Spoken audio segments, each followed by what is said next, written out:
vai a Santiago, a Vigo, que colle un avión, e por un momento, antes de chegar a cruceiro, todo vai ben, pero alguén se chega por detrás e lle vesbella ao oído: o piloto é un asesino.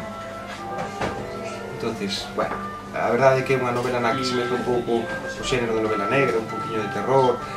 Galicia ten un papel moi importante porque recupero parte das súas tradicións e lendas a través dun investigador de parapsicoloxía que grava unhas psicofonías un pouco extrañas, vamos decir estranas, un antigo pazo abandonado.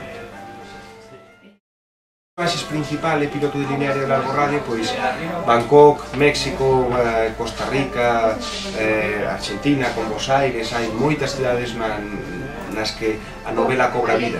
E, por suposto, como decía, en Galicia, gracias a este outro persoaxe, este investigador da parapsicoloxía. En Galicia, en toda ela, en realidade, porque fai varios viaxes dunha parte a outra, intentando tirar dese fío que lle vai levar a descubrir esta historia desta familia un pouco curiosa.